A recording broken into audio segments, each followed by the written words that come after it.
Hi, everyone. Hope you've been having a wonderfully creative week. I'm Rod Jones, and we celebrate what people love to do creatively by giving them a voice so you can learn and be motivated from their life's experiences. And I'm Angie Jones. Welcome to Thought Road Podcast. We invite you to subscribe on Amazon Music or wherever you listen, and we focus on sharing with everyone how they can think, be, and live more creatively.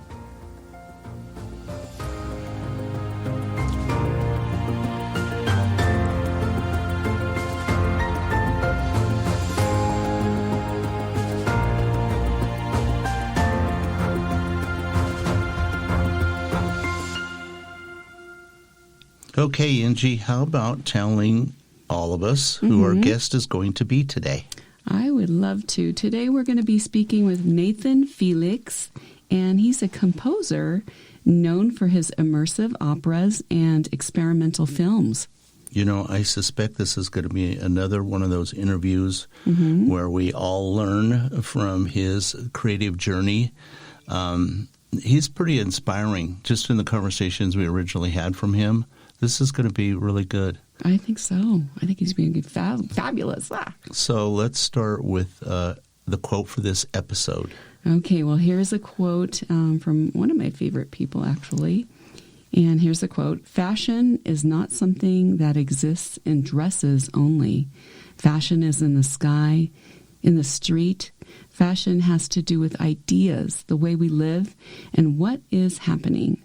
And this quote is by Coco Chanel. You know, somehow I kind of figured you were going to do a quote from Coco Chanel because she's going to be mentioned in this interview with Nathan. She is. And, you know, I love her quotes. They're always so inspirational and so witty, actually.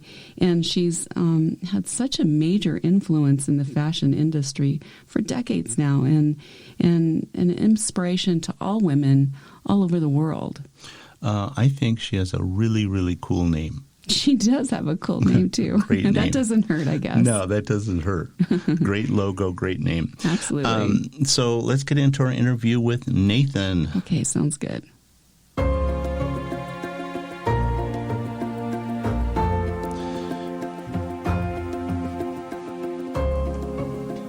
Nathan, welcome to the Thought Road Podcast. You were introduced to us by Madison Marie McIntosh, who we've had, actually I think we've had her on the show a couple of times over the last year, and she's an opera singer. Yes, hi Nathan, and yes, Madison did introduce us to you.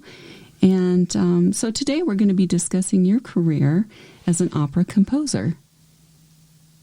Well, I'm happy to be on the show. I really appreciate it, so thank you. Oh, you're welcome. Well, why don't we start, Nathan, with you telling us where you're originally from and where you grew up? So I grew up in Austin, and I start with that because those were my formative years. And it was very influential on me becoming a musician. But my grandfather were both from Mexico, and then I have a grandmother from the UK, and they met in World War II. So she was a war bride, and so they relocated to Laredo, which is in South Texas. Sure. So I've spent a lot of time in Laredo when I was younger, and back and forth on both sides of the border. Oh, that's fun. You get to have a little different international feel, which is really neat for you as a kid. It was very eye-opening, to say the least.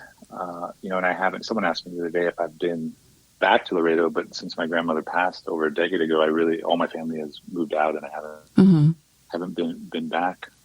So it's something that I've been thinking about. Well, maybe someday you'll go back there, and I'm sure it'll be vastly different. Reminisce, and right? Reminisce a little. Yeah. Just out of curiosity, do you have a favorite childhood memory from that time?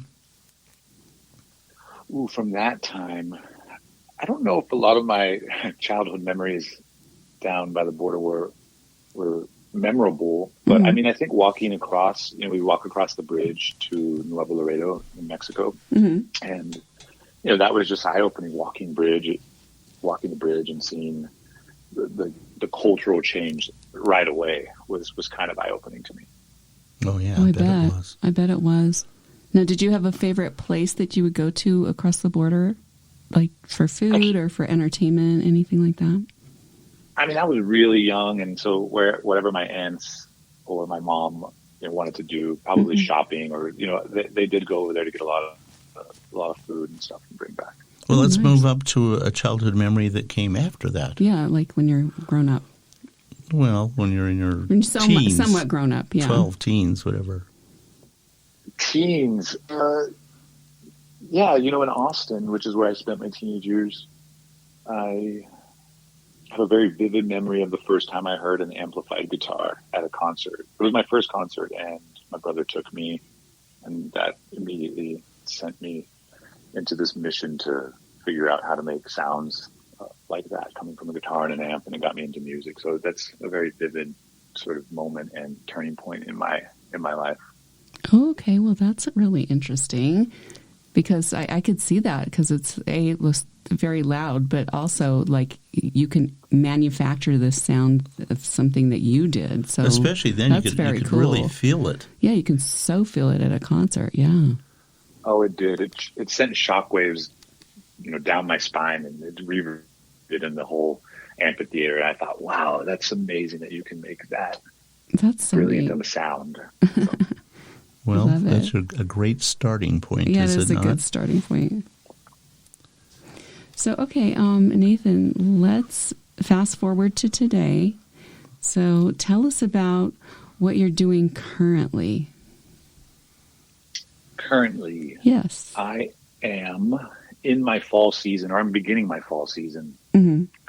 My first concert is next week, and then I will be in the midst of producing 3 operas that I wrote, and in various cities. So up next, which I'm pretty passionate about, it's a passion project. Excuse me. It's an opera, full-length opera, about 70 minutes. About the life of Coco Chanel. Oh, that's so cool. It'll be in Orlando, and I spent a lot of time doing concerts in Orlando and Florida, and I'm really excited to see my friends, my collaborators, and kind of delve into this new opera. Is Orlando a real... I've heard this before, and it seems like there's a lot of people that like opera that are there. It sounds to me like you attract a pretty good audience when you perform there. Is that true? So that's part of the reason why I go to Orlando, is because they have a really, really strong taking to performing arts. So a lot of it's musical theater. So I would say a lot of people are going to concerts that are, sort of Broadway type shows, but that does carry over into opera. And a lot of that is due to Disney. There's so much talent in Orlando because of Disney. Oh, I see. And when I realized that, I thought, okay, well, I can self-produce my, sort of DIY operas and have a plethora of talent to choose from. So it's really exciting for me to work with pretty high-level talent. Yeah, and we're going to ask you questions about that in a little bit. But I'm curious. I'm sure most people, I know both Angie and I certainly are because we talked about it. How do you sit down and write an opera? It's almost like creating a movie. You have characters, you have dialogue, you have music. It's kind of a complicated thing. How do you sit down and do that? Where does that come from? Well, I started off playing in bands, then I transitioned to like chamber music and classical music and choral music. But there was something missing, or at least I shouldn't say missing, but there was something that I wanted to explore, and that was more of a literal narrative in my music. Yeah. And opera seemed like the next step, because I had a lot of ideas for stories. And since I'm a musician, I thought, okay, well, I can just take the stories that I'm interested in and develop them into a format that has a narrative and that can carry over and translate a message to an audience. I didn't go to school for any type of music, so I really, really just self-taught myself the process, or I just kind of picked a process that worked for me. And I've been told that my approach to opera is slightly different than the way it would normally be done. Mm-hmm. I tend to write the music first, and then I put the story on top, or the, the libretto, the words. But I write the music knowing what the story's going to be. So if I'm writing the first act and I know there's going to be a tragic scene, then I know the music's going to lend itself towards sadness and tragedy.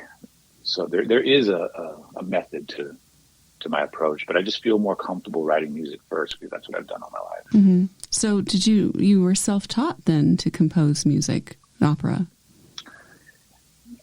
Yeah, self-taught in every sense of the word, because growing up in Austin, everyone plays guitar, right? So you pick up a guitar when you're a teenager, and right. All my substitute teachers and teachers play guitar. So you just play, you learn to improvise, you learn to just listen to records. And I learned guitar on my own, and I've sort of carried that mentality of, I can learn anything that I want to. And so I taught myself how to read and write music just by going to the library.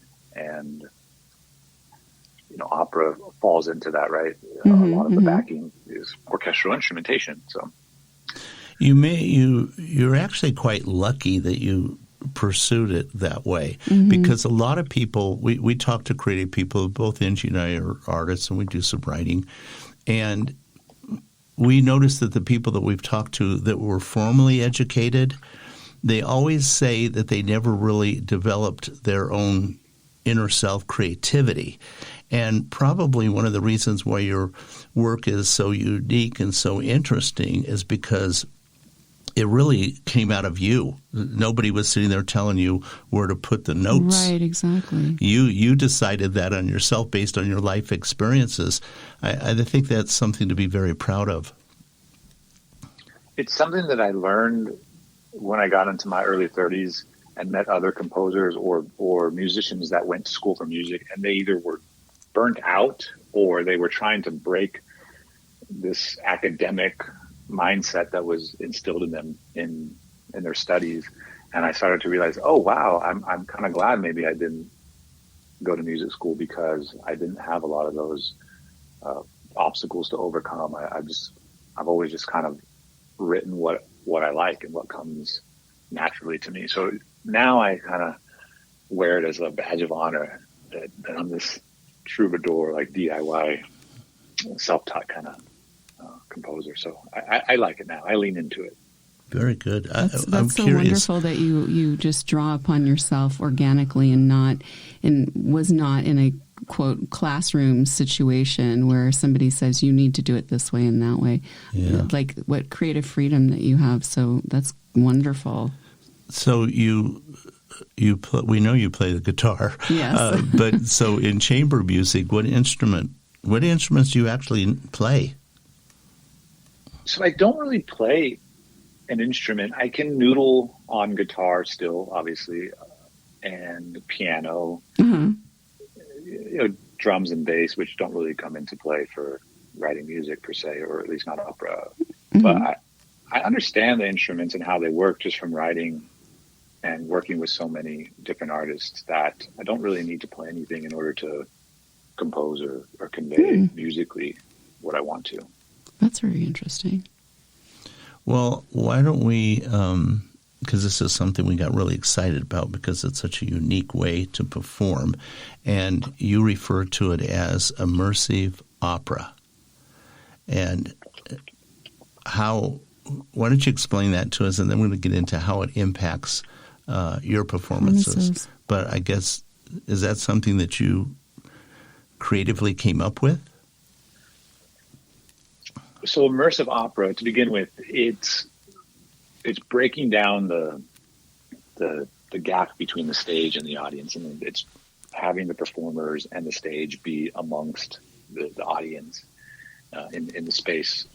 So audience members have agency to move as they wish, and the singers and sometimes the instrumentalists are also moving from gallery to gallery, we'll say, because I do a lot of things in museums. Now, did I come up with the idea? I don't know. if I wouldn't take credit for that, I mean, I didn't really look at anything in particular and say, oh, I want to do exactly what some other artist is doing. But it gets compared a lot to flash mobs, which my work is not a flash mob. It's not meant to be kitschy or it's curated, but that concept is sort of an immersive way to present music, the flash mob. And there's a lot of theater that I think has been immersive for decades. And me being a musician, again, I thought, okay, I love immersive theater. So why don't I just incorporate that into my skill set and my productions?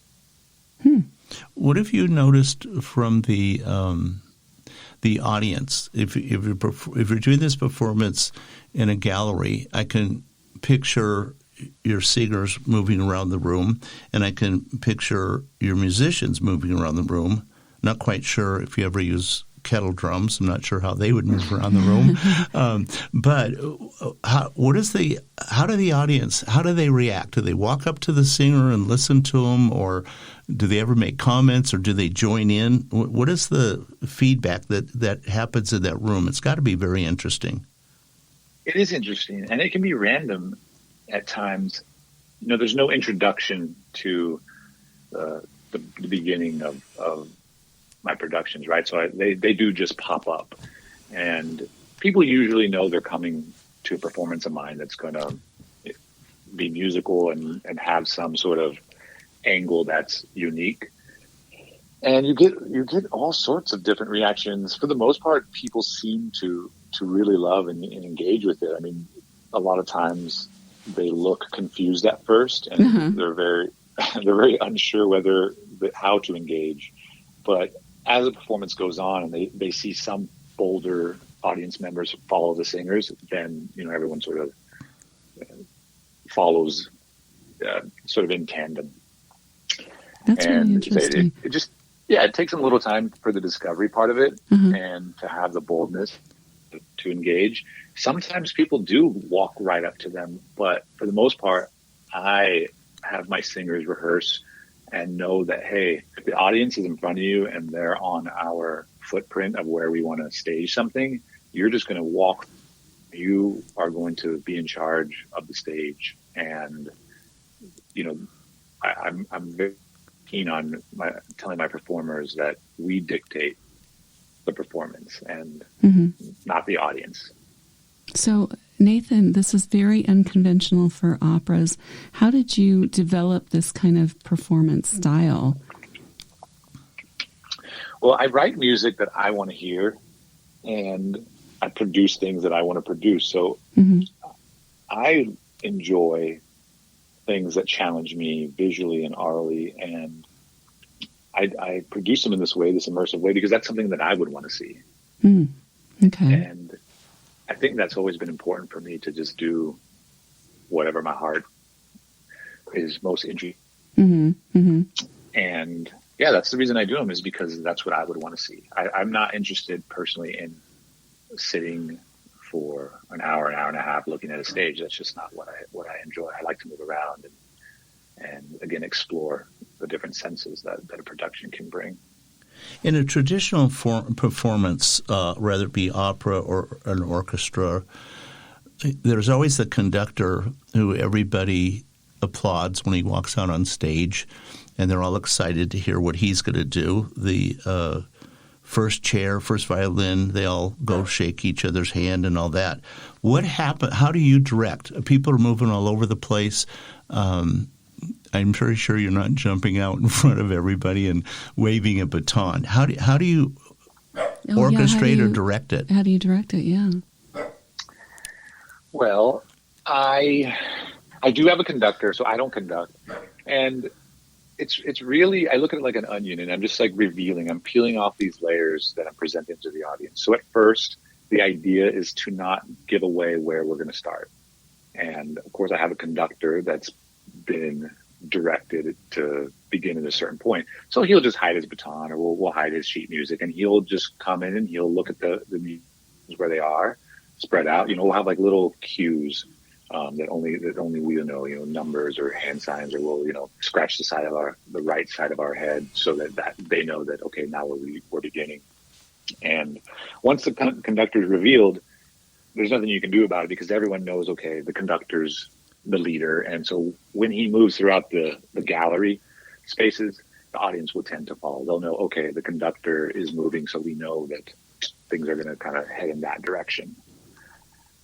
But there are a lot of challenges because people can get in the way of how we rehearsed. And that's sort of the variable that makes it really fun and exciting and sort of improv. Like we don't improv the music, but we do improv our movements. You almost would have to. I mean, what if there's a tour group going through there, or they're all standing in front of a painting and they're giving this big description, and then all of a sudden a singer walks right in the middle of them? That's got to be very interesting. I mean, does anybody yell out, "Don't pay attention to that man behind the curtain"? No one really yells out or speaks once we start, but definitely if there's a group of people in a particular location or by a painting that we want to be by, I tell my singers, if you're belting out some pretty high notes and you're walking towards someone, they usually move. Get out of the way. It's a good way to move. I love it. Is there an opera collective that you are associated with, or are you just drawing from people that you organically know, from meeting? A little bit of both.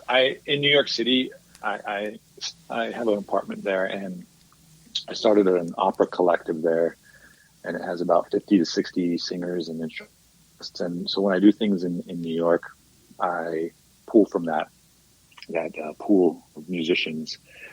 But it carries over a little bit when I do concerts outside of New York, because each member of the collective, I asked in a survey when I first get to know their singing style and stuff like that. And I said, "What's your hometown?" And I always want to know where people's hometowns are, because a lot of times if I'm doing a concert like it's in Albuquerque or Orlando, they will have grown up in those cities. And so I'll say, "Hey, well, you're already vetted for my collective in New York, and I enjoy working with you. Let me give you an opportunity to see if you want to travel back to see your family or your friends and also perform." So I use it as a tool to work with singers in their hometowns. That's very cool. You did a performance in Albuquerque not too long ago. I did an immersive opera about La Malinche, who was Cortez's translator.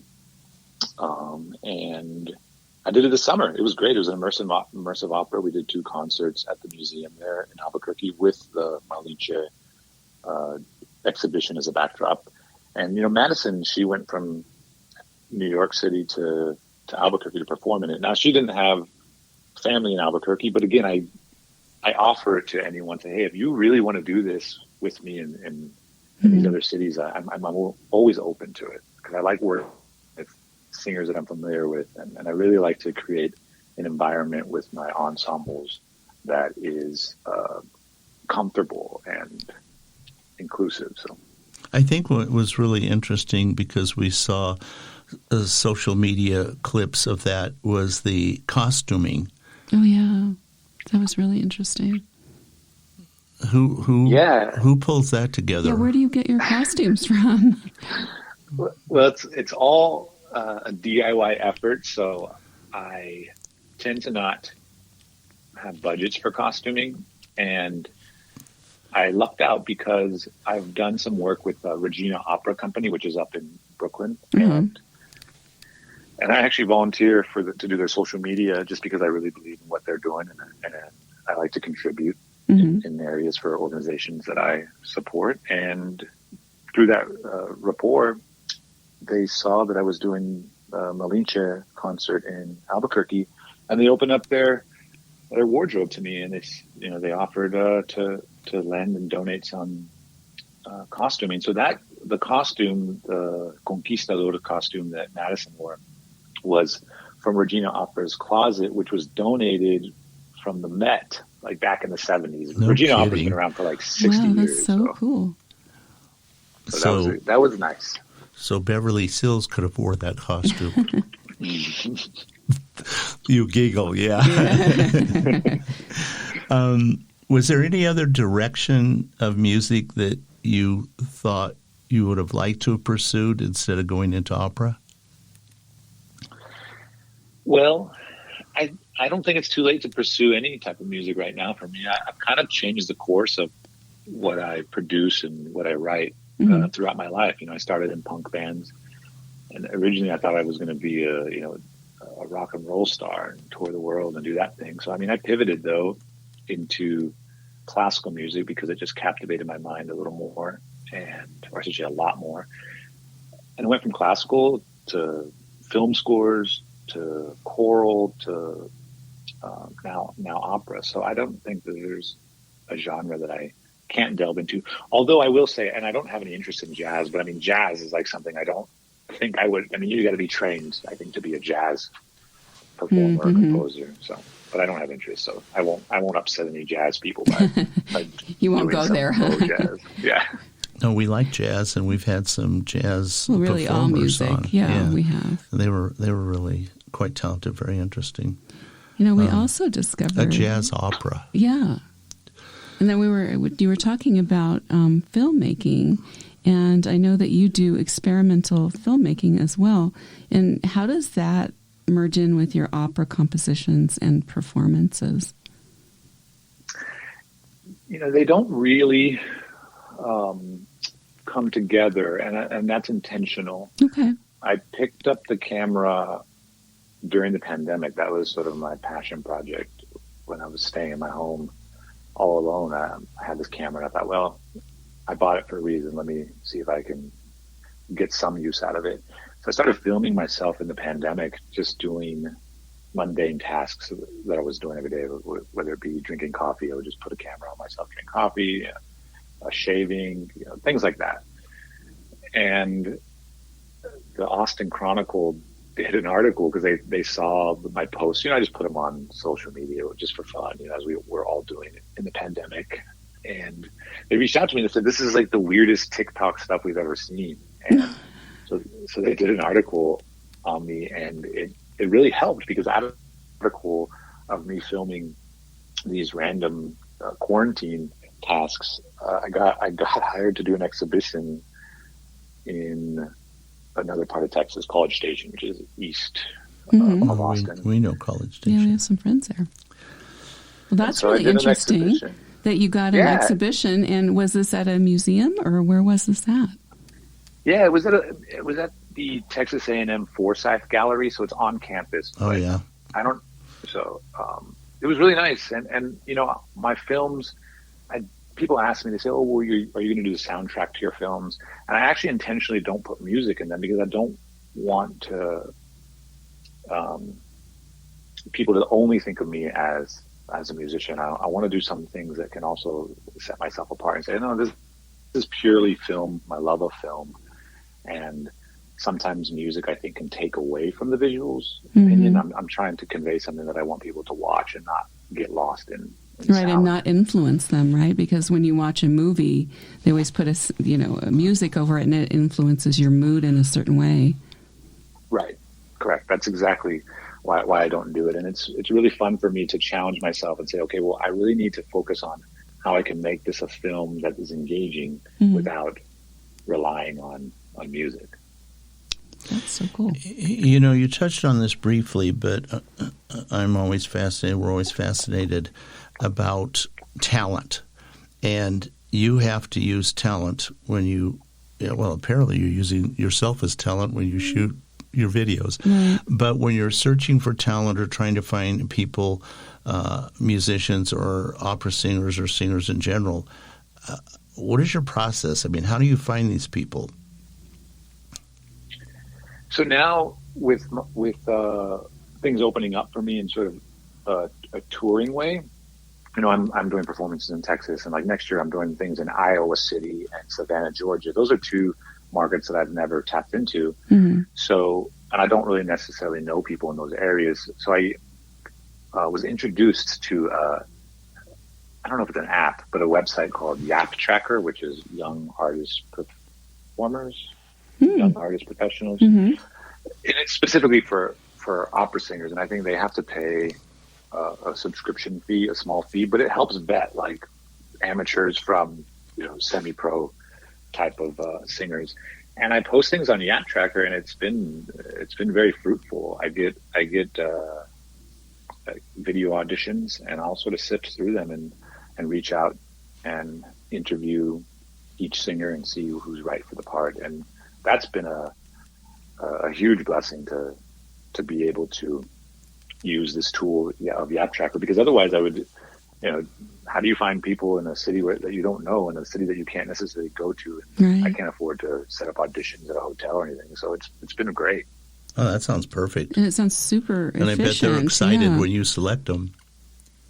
Oh, yeah. I mean, the thing is that there are so many singers that are talented that are coming out of universities by the dozens every year. So there's only so many roles within like opera companies, big, medium, small opera companies. There's only so many roles, and is an opportunity for them to stay working.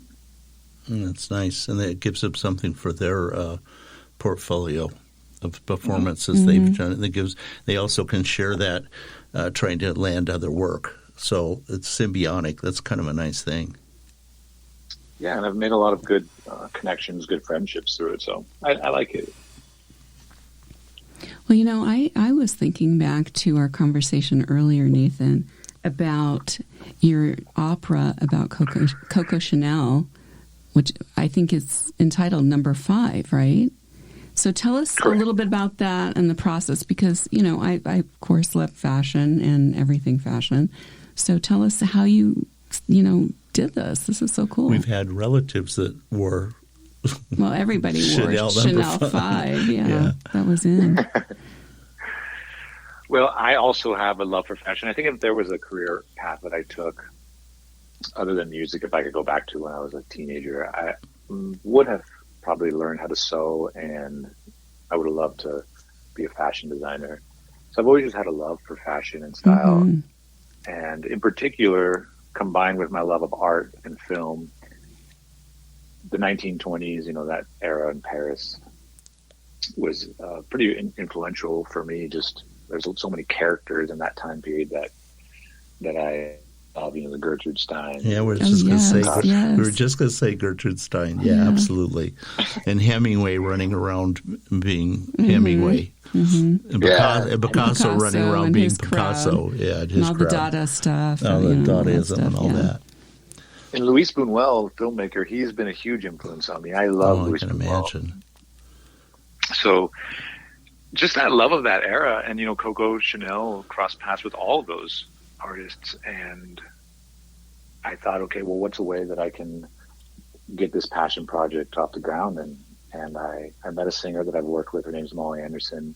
She sang with me for a couple performances, and she has an amazing voice. And I said, Molly, what do you think about being Coco Chanel for an opera? This is about a year ago. And she loved it. She loved the idea. A lot of her family really big into the history of Chanel, so it just seemed to fit like a glove. And I was a little challenged trying to write the libretto for this one, because when I tell people I'm doing a Coco Chanel opera, they say, "Oh, I've seen the movies." And, there's a lot of stuff that you can highlight about a very famous, influential person. Yeah. So I wanted to take a little different approach, and it was a bit challenging at first, but I kind of honed in on because it's number 5. I chose 5 loves of Chanel's life that she experienced. And, one of the things about Chanel is I knew that her last words were like, is this all life, amounts to? Because she was alone, one of the richest, not only females, but just people in the world at the time. And so I thought that was interesting, that you can have all the money in the world, but you can still die alone. And who knows how she really felt. But I think that we're all human, and we want to have a partner, and we want to have some love in our life. And so I took that approach, and I 5 loves of her life that she experienced. And through that, I found a lot of drama, because, she had a relationship with, a Nazi general, during World War II. And so she did. That's salacious, so it's, there's a lot of drama that's come out of it, and it's fun. it's a really fun piece, I think. I think she also, a lot of people use her quotes. Some of her quotes are quite brilliant, especially how she suggests how women think of themselves in a positive, healthy way. Yeah. Her quotes are pretty amazing. I agree. I actually used some of her quotes in the libretto, so that was fun because there was just a wealth of amazing quotes and amazing speeches that I came across. So I sort of analyzed them and chose some of that for the material. What a fresh idea, though, the Five Loves. I love that whole concept, and I'm sure that it's just very emotional opera in a more contemporary light. I think that maybe people can sort of relate to at that point, so it's kind of a cool thing. Well, even if they saw the movies and read the book, right. This is really a unique and interesting approach. I love it. Yeah. Love it. Maybe it'll be turned into a movie. It could. Well, I think it would be fun if it had more opportunities to be performed in other cities. I mean, I think with such a visible brand name of Chanel, I think it would be really fun to do it in New York City or in France somewhere. So we'll see. France. Oh, very much so, yeah, yes. Definitely. Yes. I'm going to get back to your immersive opera a little bit, and I'm curious. I have to assume that not every venue you're in worked perfectly well. Did you have some performances that were kind of difficult to make happen just because of the environment or the cooperation from the museums? How did that go? Difficult. That's a good question. I don't really associate any of my performances as having been difficult in terms of figuring out the sound and the space. There's more of the difficult parts with doing these productions is the personnel and keeping everyone together in a cohesive way. But that's the fun of creating, right? Seeing it evolve. In terms of the spaces, that's the fun part for me. The fun part for me is go in a space, walk around, figure out where the sweet spots are musically, orally, visually. And I don't want each museum or space to be the same. It's not as fun for me if it's just a big box, right? So with that being said, there was a gallery that I would say wasn't difficult, but the most challenging. Mm-hmm. And it was in New York City. It was called the Highline 9, or it is called the Highline 9.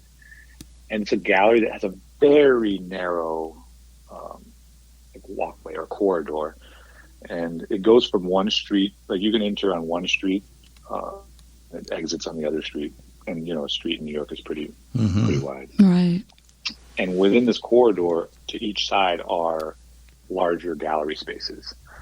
And I thought, okay, that's challenging because with this narrow corridor, you cram in 125 people, there's potential for bottlenecking. And that's always what I try and do is figure out first, okay, how can I avoid bottlenecking? I've learned how people move in herds and how they interact with, for the most part, with one of my immersive productions. Of course, there's always an outlier, that screws it all up. But for the most part, I know how people will move.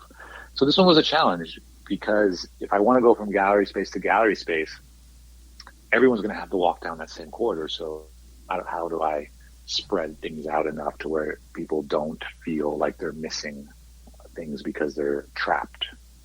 And that was a challenge, but it really worked out in a way where what I did is I split the narrative up. I split a narrative, half my ensemble I put in one gallery on one side, and then I put the other ensemble on the opposite side. Mm-hmm. And so the audience had to sort of choose which one they wanted to watch at first.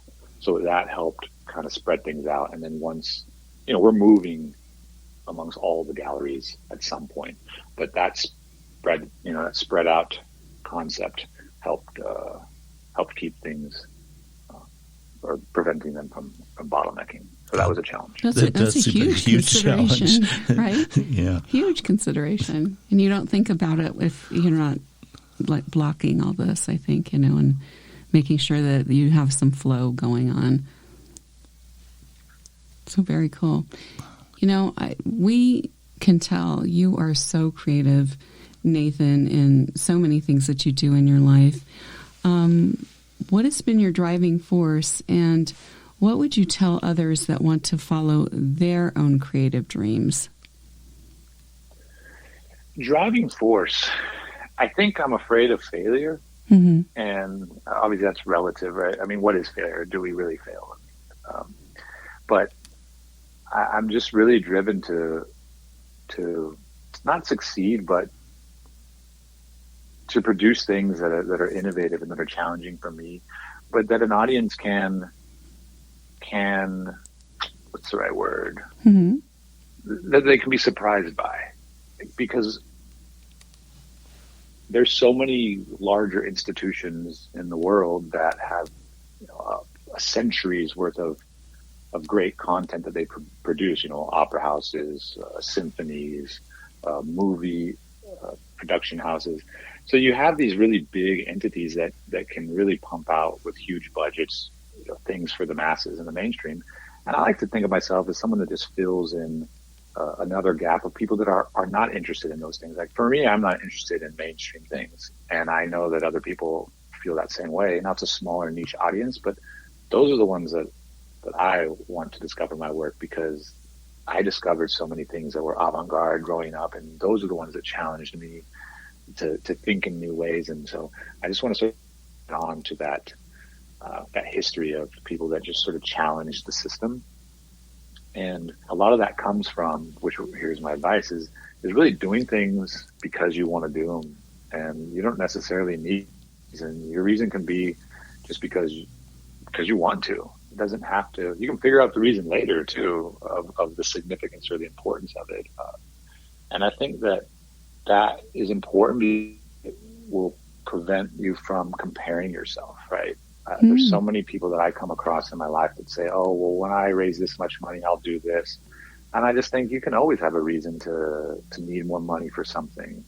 But if you just put it out there and move forward and take steps, there's other people along that path that are going to help you and that are going to want to work with you or partner with you. And so I just believe in constantly moving forward, doing things and not being afraid if it quote unquote fails, because you can learn from any experience, but you can't really learn by holding on to an idea. What a great answer. Such a good answer, Nathan. I hope people from La Scala or the Met are listening to this podcast. We'll send them a copy. We'll send them. You'll have to convert it to Italian for a few places, but we'll convert it. The interesting thing about pursuing any form of creativity is that we're all not perfect every single day. And I can attest to that. Mm-hmm. When it comes to moving forward with our ideas, our thoughts, what do you do when the creative muse leaves the room? Well, it's always in my head, so I don't know if it ever leaves, but I follow what you're saying. I'm a pretty boring person, to tell you the truth. I like to run, but I run to decompress, to recalibrate. But while I run, that's also when most of my ideas come. I'm a bit of a workaholic too, and I like it because my work is in the creative field, and it's something that I'm sort of the CEO of my career, and so it sort of tends to blend. I don't really clock in or clock out. So I feel like when you meet me, I am the same person that I am in a social setting that I am in a work setting. And that's pretty intentional as well. I always thought that it was not of my speed to get on a stage and become someone different. Now that character driven sort of art where it's like, okay, I'm a normal person. And then now I'm this, evil character, or I'm this hero or heroine. Yeah, I love that. But for me, it wasn't. That's not in the cards. Like I thought the authenticity of just being the same wacky, crazy artist in all relationships. See, that's really wonderful. That's really wonderful. Because everyone knows when they talk to you that they're getting an authentic version of Nathan, and that's really very special. I think your approach to life and your approach to creativity. I mean, our whole theme of our podcast is we celebrate what people love to do creatively, and you're definitely doing that. Well, and you approach it from several angles, but they all seem to work together. I mean, one helps the other. What do you hope to accomplish in the next 2 years? 2 years. That's a good question. I don't even know if it's that wild or grandiose of an idea. 2 years. Well, we could say next 15 minutes. Yeah, in the next day. What do you hope to accomplish in the next day? Well, I think for the 2 years thing, something that has that hasn't picked up post-pandemic for me, or because of the pandemic, is, I used to tour Europe, or I used to do concerts in Europe, 1 or 2 every year for a decade. And I haven't been back to Europe since 2019. That was the last time I was there doing a concert. And a lot of the relationships or organizations that I was working with, they had changeover in their leadership, so I don't really have the same inroads with those. So I think in the next 2 years, I really would like to reestablish. I feel like I'm going to have to start over, which is fine. Reestablish myself in Europe and start doing concerts there, because that's the beauty of it for me, is that I've been able to see the world because music has taken me with the world, and I miss it, but at the same time, it's so funny because when I was touring Europe, every time I would tour Europe, I'd say, you know what, I want to get back to the United States. There's something I really feel comfortable in my, in this home country, and it's more important for me to present music here in some way. But I do like the little excursion to branch out into the world, because you make a lot of friends as well. Oh, sure. And the culture. I mean, it's a little different than here, for sure. The culture. Yeah. And the arts and the creative. I mean, you've got history of all forms of art, from theater to artworks. Anyway, how about your most famous question? Well, I think we're getting to the point in the program where I need to, we're going to wrap it up a little bit, but I'm going to ask you the question we ask all of our guests, and that is, if you could sit on a park bench and chat with anyone from the past, who would it be? Yeah, I thought about this. Of course, there's a handful, but to pick one, I thought about it, and I think it would be interesting to sit on a park bench with Jesus. I just think that would be, it'd be a hoot, at least in my mind, the way I would approach it. Again, like with my personality, just kind of be like, yo, what's up? Like, what's it like, being able to all the things that you do and that you've seen and stuff like that, and kind of get to some truths and stuff like that. I just think it'll be fun. I don't know. That was nice. And I think he would appreciate that approach from you, like really as a friend, because I think he wanted to be a friend and a guide to people. We've had people, in fact, even the last episode that we just published, they had a very similar answer. But yours was kind of more down to earth. Yeah, when you use terms like it would be a hoot, because we can all kind of relate to that. You're just basically having a conversation with a friend, but you're also know this person knows a lot, a heck of a lot more than you do, and it'd be really interesting to hear how they might convey their thoughts and ideas and how they might influence you. I think that's a great answer. Yeah, what a great answer. I mean, he was a rebel, so I associate with that. To me, I'm very rebellious in everything I do, and since I was a child, and I just think that he definitely was. So many things revolving around that people like put on. I understand like the religious aspect, and I'm not trying to like poke fun at that, but at the same time, it's like I just think that his character would be like, hey, yeah, let's hang out, let's talk, let's kick. And that's what I would want to do. That's a great answer. Thank you for sharing that. Yeah, that was a great answer. Well, you know what? We have to wrap this up. Unfortunately, you've been fascinating to talk to. Very candid in your thoughts and your ideas, and giving us some real insight into your life, your creative process. So we greatly appreciate that, Nathan. Yes, and thank you for being with us today, and thank you for sharing your creative journey and life experiences. I know everyone's going to really appreciate that. And now comes the time I let everyone know, if you'd like to know more about Nathan Felix, we will have links for him under the show guest tab on thoughtrow.com. And everyone can learn more about you and connect with you on social media and check out your website. Yeah, you'll enjoy learning more about Nathan. Well, wonderful. Thank y'all. It really means a lot. It's been a pleasure to know y'all. Okay. All right. Thanks. Thank you. That was a great conversation and a really great guest. I want to remind everyone that we are on Amazon Music. Yes, and that's where a lot of our listeners happen to be. If you have Alexa or Echo devices, it makes it really easy and a hands-free way to listen. And don't forget to subscribe wherever you listen to podcasts. So it's bye for now from my husband Rod and I, wishing everyone a great day.